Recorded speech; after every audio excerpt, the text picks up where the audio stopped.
들도 단기 선교 가면 좋겠고요. 우리도 좀 더 우리 교회가 하나님 앞에서 주님의 마음을 함께 품어가면 좋겠다, 이런 생각을 해보게 됩니다. 우리가 복음에 대해서 살피는 중에 있습니다. 복음을 잘 알아야 됩니다.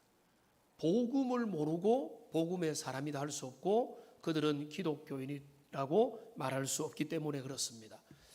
복음에 대해서 여러 시리즈로 말씀을 전하는 중에 복음은 은혜다라고 하는 것을 가지고 한 1년 정도 설교를 하고 싶지만 그럴 수는 없고, 복음의 은혜됨을 2주 전에 스가랴 3장을 통해서 함께 나누었습니다. 그 은혜는 뭐였습니까?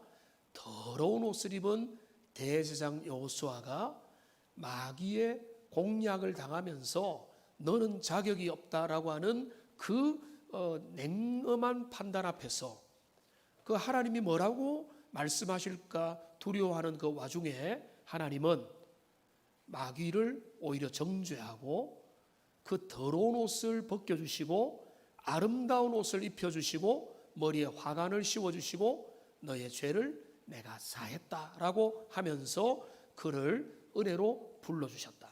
이게 하나님의 은혜에 대한 우리가 찾을 수 있는 가장 생생한 그림이다, 모습이다. 이거를 함께 나누었습니다. 오늘은 하나님의 은혜는 여러분들 중에 오늘 나가면서 설문조사를 해서 여러분이 하나님이 은혜로운 하나님이고 은혜를 인정하느냐라고 하면은 100% 인정을 할 겁니다. 그러나 많은 사람들이 은혜를 오해하고 있습니다. 많은 사람들이 은혜 받은 자로 행동하지 못하고 있고 은혜를 모르는 자처럼 말하고 처신하고 하나님에 대하여 다른 사람을 향하여 대하고 있습니다. 그건 뭔가 하면 은혜를 전혀 모르는 게 아니라 그 은혜가 내 안에 제대로 작동하지 못한다. 은혜에 대한 오해가 나타나고 있다, 이렇게 볼 수가 있습니다. 제가 이 말씀을 준비하면서 잭 밀러라고 하는 목사님의 표현에 정말로 눈길이 갔습니다. 그분이 이렇게 자주 선포를 했다고 합니다. 여러분 힘을 내십시오. 여러분은 스스로를 평가하는 것보다 훨씬 더 악합니다. 그러나 하나님의 은혜는 여러분이 상상하는 것보다 훨씬 더 위대합니다. 그러므로 여러분 힘을 내십시오, 이렇게 자주 외쳤다는 겁니다. 저는 이 말씀이 제가 정말로 말씀드리고 싶은 거예요.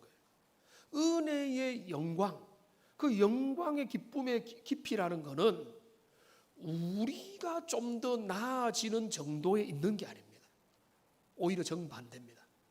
우리는 얼마나 여전히 부족한가, 모자라고 자격 없고 수준 낮고 하나님 앞에 설 수 없는 존재냐라고 하는 거기에 대한 깊은 이해 플러스 그 이해만 하면은 우리는 주님 앞에 설 수 없죠. 근데 거기에 베푸신 하나님의 놀라운 은혜, 그 죄인 괴수에게 부어주신 놀라운 사랑과 그 은혜와 그 권리와 그 모든 축복들을 감사함으로 받을 때 그게 우리의 위로가 되고 우리 희망이 되고 우리의 삶의 동력이 되는 것입니다. 이게 은혜를 아는 사람의 모습인 겁니다. 그러니까 은혜를 알려면 내가 얼마나 주님 앞에 훨씬 더 소망 없는 존재임을 더 깊이 자각할 때 거기에서 하나님의 선하심을 분명히 알게 되는 거예요. 나는 이 정도면 괜찮다. 저 사람들보다는 훨씬 낫다. 나는 양심껏 살아가고 환경 보호를 위해서 애를 쓰고 이 땅에서 도덕적으로 살려고 애를 쓴다. 그러니까 내게는 은혜가 더 많이 필요 없다라고 갈 확률이 훨씬 많다는 거예요. 그러니까 주님의 은혜를 깊이 깨달으려면은 내가 은혜에서는 너무 멀어져 있다는 것을 우리가 깊이 알아야 됩니다. 근데 오늘 이 본문은 유명한 비유입니다.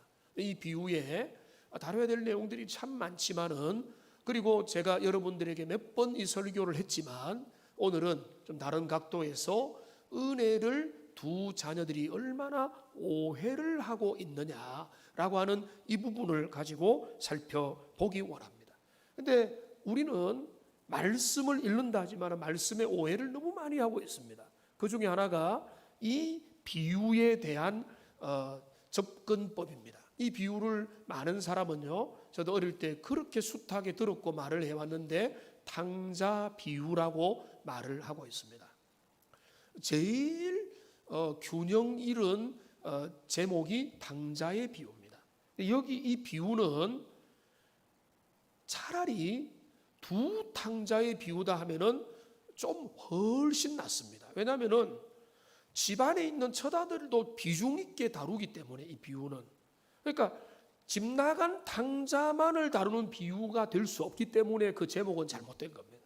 차라리 좀 더 나은 거는 두 탕자의 비유, 그러니까 집 나간 탕자와 집 안에 있는 몰랐던 탕자, 의외의 탕자, 두 탕자의 비유다 하면은 좀 더 낫습니다. 근데 여기 서운한 분이 또 한 분 계시죠. 누굽니까? 이 주인공 되시는 아버지. 두 탕자 하면은 아버지의 역할도 또 사라지는 겁니다. 그래서 제가 이 비유에 대해서 오래전부터 많은 연구와 이런 내용들을 살펴본 결과, 제가 생각할 때 이 비유에 대한 제일 최적화된 제목은요, 기다리시는 아버지 비유라고 하는 제목이 제일 어울립니다. 기다리시는 아버지. 집 나간 탕자도 기다리시고 집 안에 있는 탕자도 계속해서 회복되기를 기다리시는 그 아버지의 마음이 이 비유의 본질이고, 그러니까 그 기다리시는 아버지라고 하는 그 빛을 가지고 이 비유를 보면 비유가 훨씬 더 잘 열리게 되어 있습니다. 아버지가 두 자녀를 기다리시죠. 그 말을 바꾸어 말하면은 이 두 자녀는요, 아버지를 오해하고 있습니다. 자녀를 키워온 분들 중에는 자녀는 내 마음을 너무 잘 안다라고 하는 부모가 있다면 너무 감사한 일이지만, 때로는 자녀들이 부모의 마음을 절반이라도 알아주면 얼마나 좋을까, 그 마음을 아는 신용이라도 하면 얼마나 좋을까라고 하는 마음이 들 때도 종종 있지 않습니까?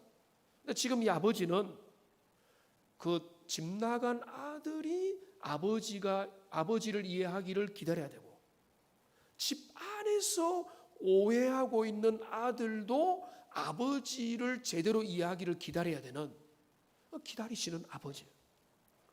아버지가 기다린다는 것은 두 아들 다 아버지를 오해하고 있고, 은혜로운 아버지를 모르고, 아버지가 어떤 분인지를 모르기 때문에 모르게 자기의 길을 걸어가며 오해를 하고, 그러니까 그 결론이 뭔가 하면 그들의 삶에는 기쁨이 없고 행복이 없고 자유가 없고 누림이 없고 선한 열정도 없는 겁니다. 왜? 그 삶에는 원망과 불평과 이해 못함이 가득하게 돼요. 그러니까 복음을 만나고 성경을 만나고 진리를 만나고 아버지를 만나면 성령 은혜 가운데서 그 모든 게 달라지는 거예요.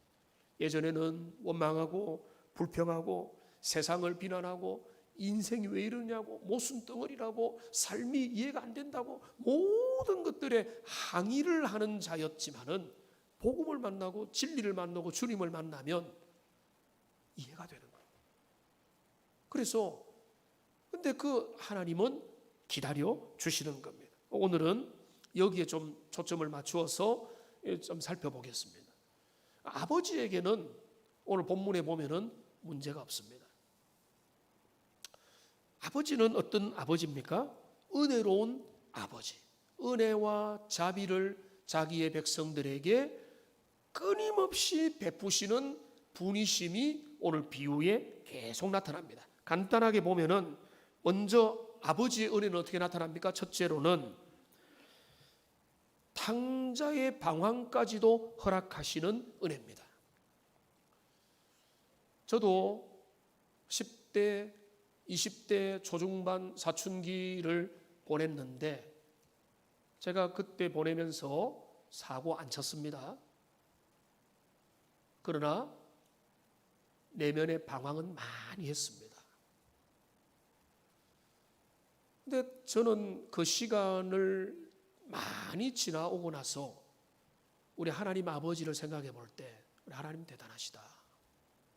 하나님은 그 모든 것들을 기다리신다라는 것들을 계속해서 깨달았습니다.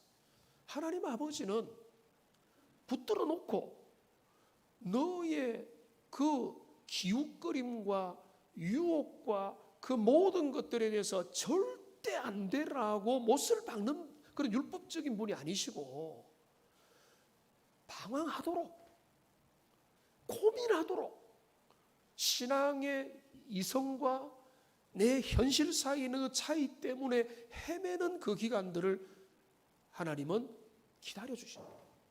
지금 아버지가 그런 우리가 볼 때 아버지가 다 이러지 않았겠어요? 그건 아니다라고 하지 않았겠습니까? 그러나 어떻게 합니까? 아버지는 그 아들이 집 나가는데 유산 줘서 넉넉하게 줘서 가도록 허락하십니다. 하나님은 우리를 기계적으로 다루시지 않는다. 우리가 그냥 로봇처럼 움직여라. 너 내 말 듣고 순종해. 그냥 그대로 해. 너는 자유의지가 없어. 이렇게 하는 게 아니라 너가 정말로 자원해서 그 모든 것들을 아버지의 마음을 알 때까지 때로는 우리의 방황도 허용하십니다. 여러분이 방황 많이 하시잖아요. 하나님 허용하시잖아요. 하나님이 자비로워서 그런 것입니다. 그리고 또 이 둘째가 여러 가지 탕자의 삶을 살다가 그는 그 삶에서 실패합니다. 그리고 그는 거기가 아버지 앞에 돌아오려고 하는 그 아들을 어떻게 합니까? 돌아올 때까지 문 밖에서 아들이 돌아오도록 기다리시는 겁니다. 그런 부모가 거의 없겠지만은 이제 너는 집 나갔다. 너 집 나가면 호적에서 판다. 실제로 안 팔 경우가 거의 많죠. 근데 그 아들이 나가고 나서는 내가 이제 진짜 너 안 봐. 이제는 너는 내 아들 아니야. 라고 하면서 그와 관계를 끊고 편하게 잠자며 내 생각 속에서 지워버리겠다라고 하나님이 안 하시죠. 여기 어떻게 하십니까? 문 앞에서 기다리시는 거예요. 문 앞에서 기다린다는 것은 집을 나가 있고 방황하고 있지만은 그 아들은 내 아들이고 내 아들은 돌아와야 된다고 하는 그 애틋한 마음과 사랑의 마음, 그러나 내가 강압적으로는 하지 않겠다라고 하는 그 절절한 마음이 집 앞에서 기다리시는 아버지의 그 모습에서 우리는 당연히 알 수가 있는 것입니다. 그뿐만 아니죠. 집 앞에 맨날 며칠을 기다리고 있는 어느 날 멀리서 탕자가 귀향하는 그 모습을 보자마자 이 아버지는 이 본문에 보면은 보고 달려간 게 아니고 보고 그 마음에 뭐가 일어났죠? 측은히 여겼습니다. 측은히 여기는 마음, 불쌍히 여기는 마음, 그를 불쌍히 여기는 그 마음에 생겨나서 그가 염치 불구하고 달려가서 그 아들을 안고 입 맞추고 그를 집으로 데려온 것입니다. 그러니까 지금 이 아버지가 볼 때 이 아들은 불쌍한 아들, 정말로 측은지심으로 바라보는 그런 자녀의 마음으로 아버지는 이 아들을 사랑으로 바라보는 것입니다. 그뿐만 아니죠. 어떻게 합니까? 이 아들을 위해서 잔치를 벌입니다. 좋은 옷을 입히고 가락지를 끼우고 살찐 송아지를 잡고 주변의 사람들을 불러가지고 사람들에게 자랑을 하면서 내 아들이 돌아왔다고 하면서 큰 잔치를 베풀어 나가는 것입니다. 그뿐만 아니죠. 우리 하나님의 자비하심은 토라진 맏아들도 다독거리십니다. 내게 있는 것이 다 너의 것이다. 너는 나와 함께 모든 시간을 같이 하지 않았냐라고 하면서 그 아들을 다독거리는 이런 모습입니다. 그러니까 우리가 여기 본문의 짧은 비유에서도 봐도 이 아버지의 모습은 집 나간 둘째 아들에게도 자비롭고 집 안에서도 뭔가 불만이 있는 그 맏아들에게도 자비로움. 그러니까 그 자비와 은혜가 한이 없는 아버지의 모습이 우리에게 나타나 있고, 이 비유에 등장하는 아버지는 당연하게 우리가 믿는 우리의 하나님 아버지 그분이십니다. 하나님 어떤 분이십니까? 우리 하나님은요, 출애굽기 34장 6절에 보면은 우리 하나님은 이런 하나님이십니다. 같이 한번 읽어보겠습니다. 여호와께서 그의 앞으로 지나시며 선포하시되 여호와라 여호와라 자비롭고 은혜롭고 노하기를 더디하고 인자와 진실이 많은 하나님이라. 우리 하나님은 어떤 분인가? 자비롭고 은혜롭고 노하기를 더디하며 인자와 진실이 많은 하나님으로 구약시대에 나타나셨고 신약시대에 드러내셨고 그리스도를 통해서 드러내셨고 오늘날 우리에게도 여전히 그런 모습으로 다가오신다는 겁니다. 우리 하나님이 바로 이런 자비로우신 하나님 아버지임을 여러분 믿어 의심치 않는 하나님의 사람들 되시기를 주님의 이름으로 축원합니다. 그러니까 문제는 아버지가 아니라 그 아들들에게 있는 것입니다. 분명해지는 것이죠. 그럼 문제는 말씀에 있는 게 아니에요. 문제는 진리의 문제가 있는 게 아니고 기독교의 기본 진리의 문제가 있어서 우리의 삶이 문제고 교회가 어렵고 주변이 어려운 게 문제가 아니고 그 진리에 따라 살아가려고 하는 것 같은 그 자녀들이나 아니면은 집 나간 둘째 아들, 그러니까 그 자녀들이 아버지를 오해를 크게 하고 있다는 것입니다. 특별히 맏아들과 둘째 아들이 오해를 하는데 이 오해를 좀 살펴보겠습니다. 먼저는 둘째 아들 탕자의 아버지에 대한 오해. 그는 이제 크게 나갈 때 그가 가진 오해와 들어올 때도 가지고 있는 오해가 있는 겁니다. 첫째는 그는 이 둘째는 어떤 생각을 하게 되는가 하면 자유를 꿈꿉니다.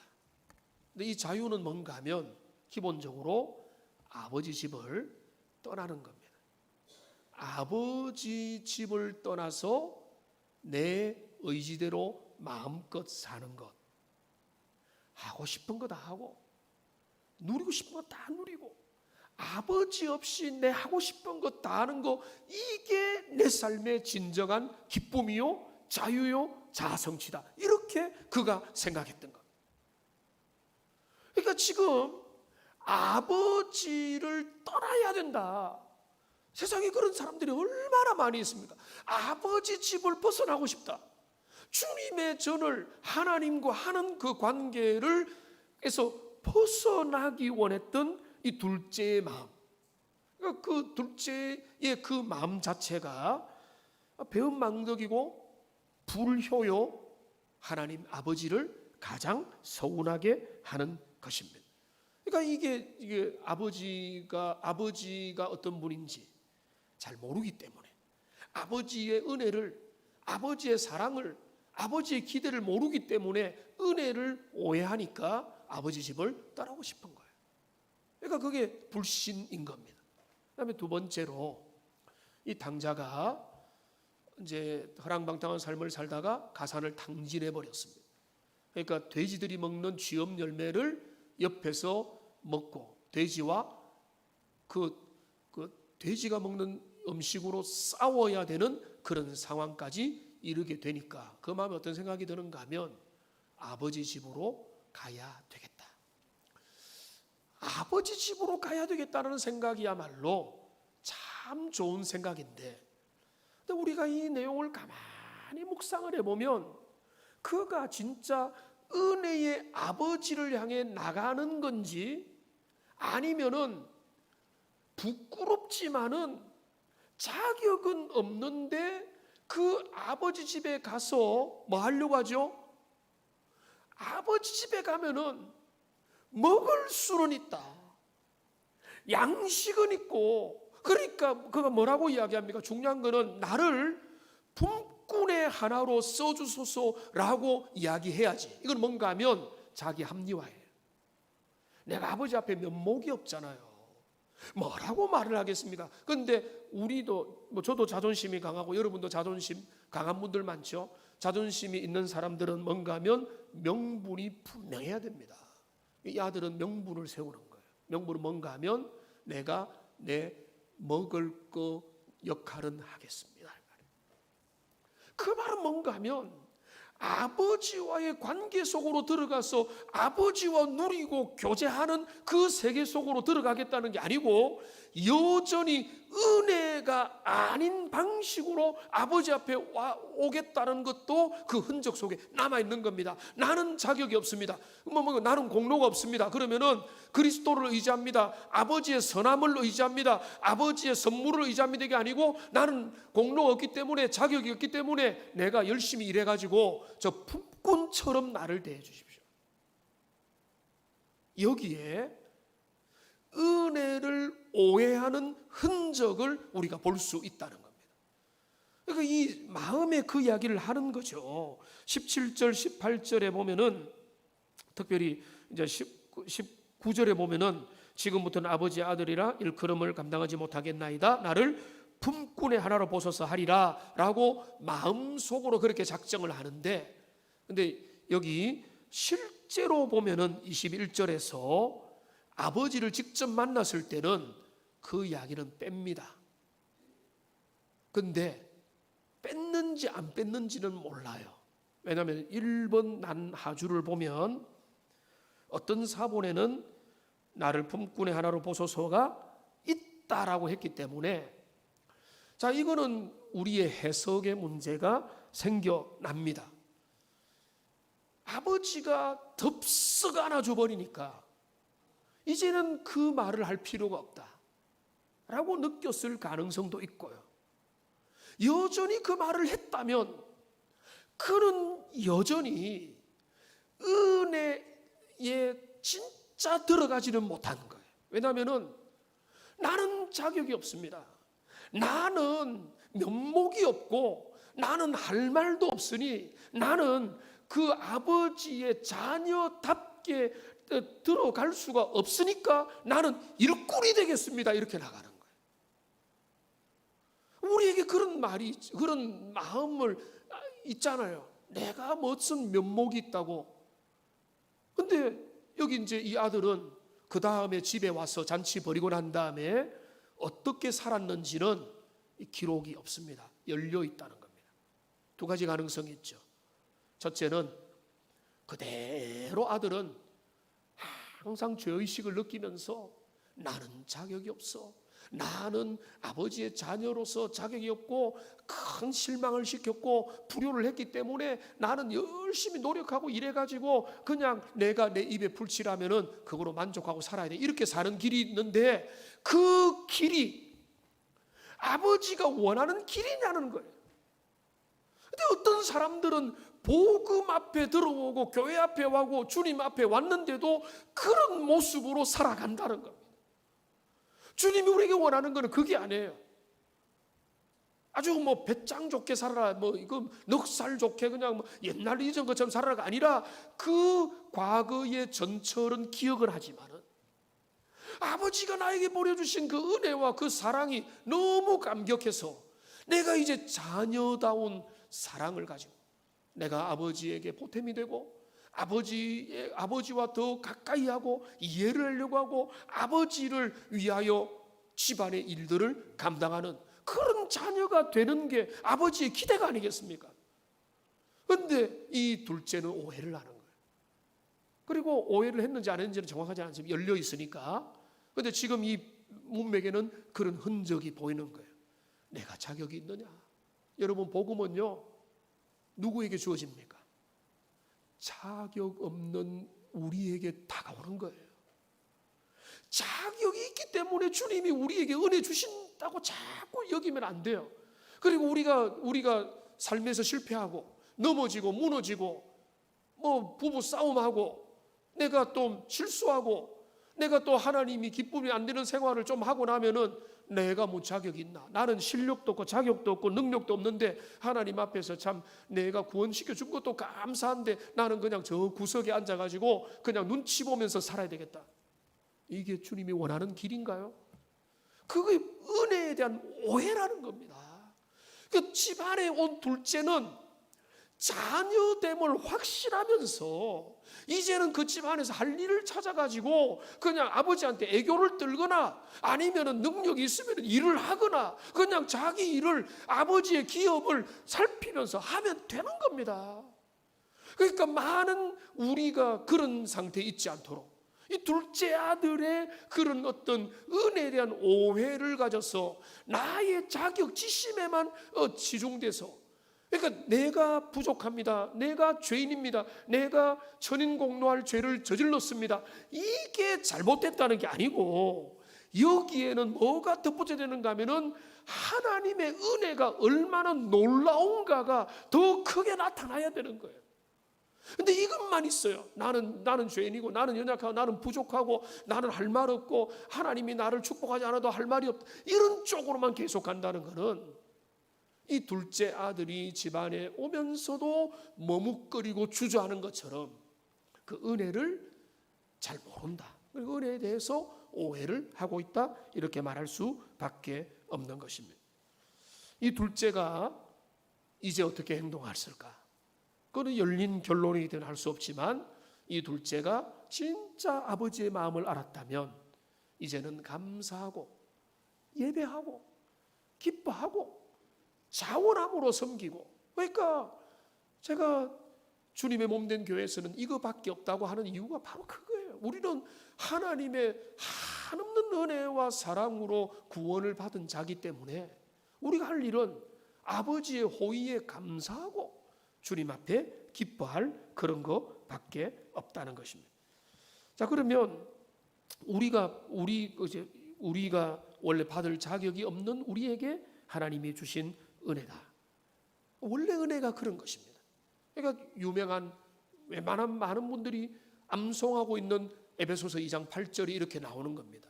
같이 한번 읽어보겠습니다.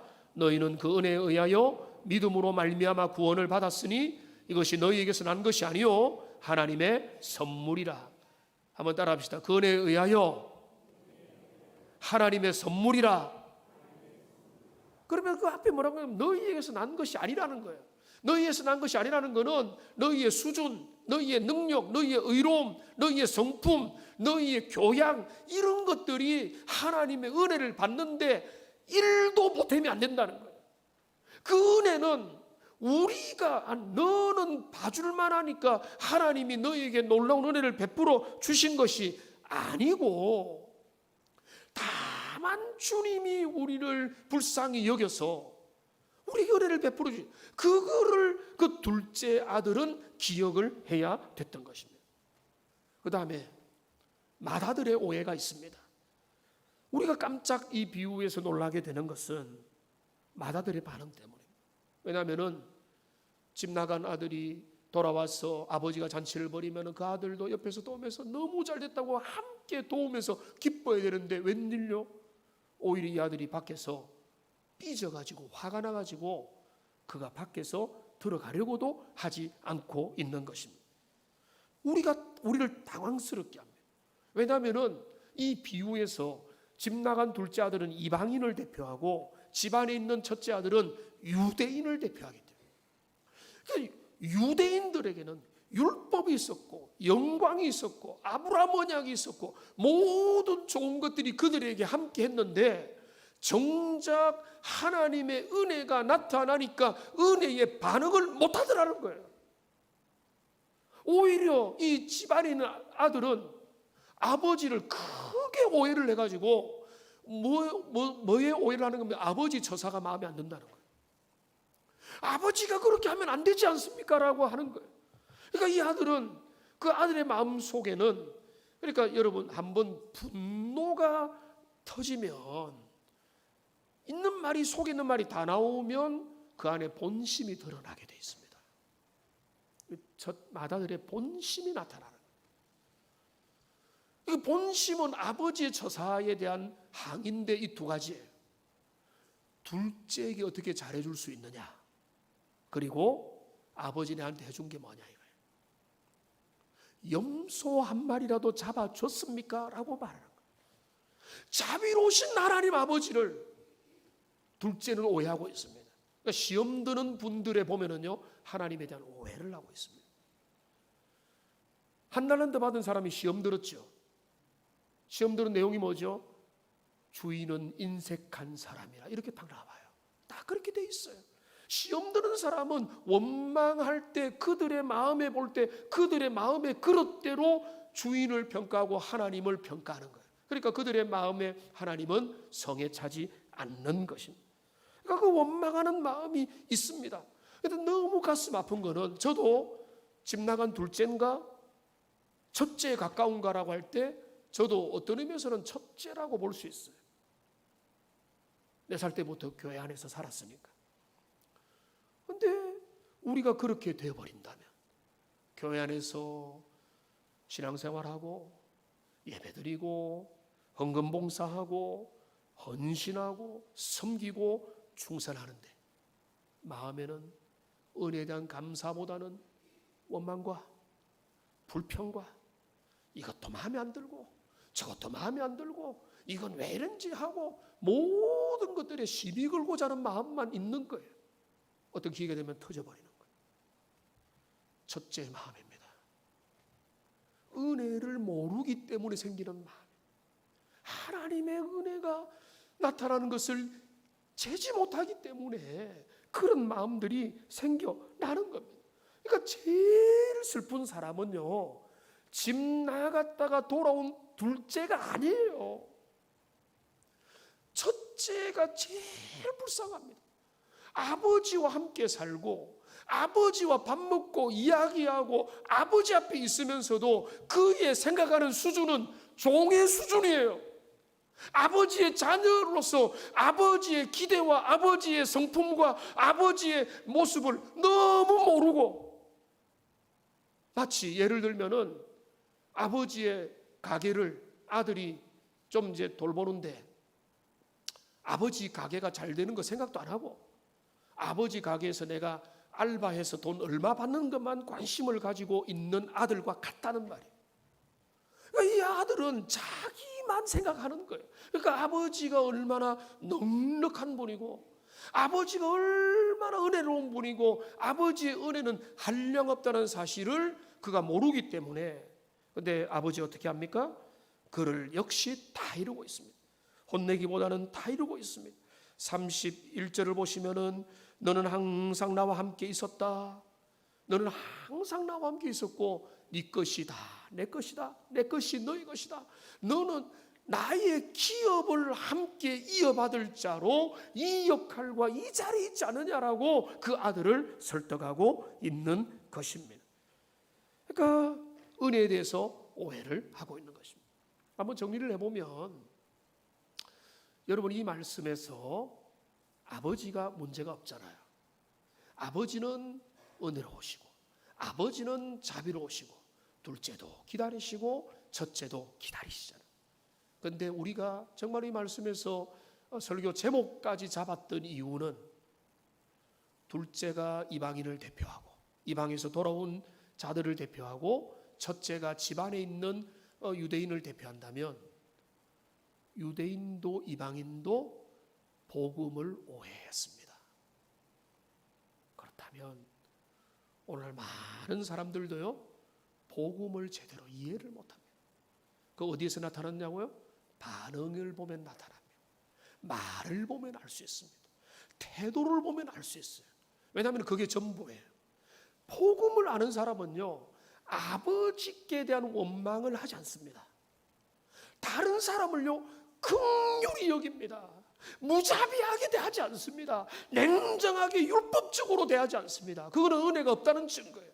은혜를 아는 사람은요, 하나님을 향해서 감사할 뿐이고 모든 다른 사람을 향해서 자비와 긍휼의 마음으로 대하게 돼요. 말씀을 정리하겠습니다. 오늘 이 비유는 결론이 열려 있습니다. 요나서의 결론이 열려 있는 것처럼 결론이 열려 있다는 것은 너희들에게 맡겨져 있다는 것입니다. 이거는 우리를 소망도 주지만 두려움도 주는 겁니다.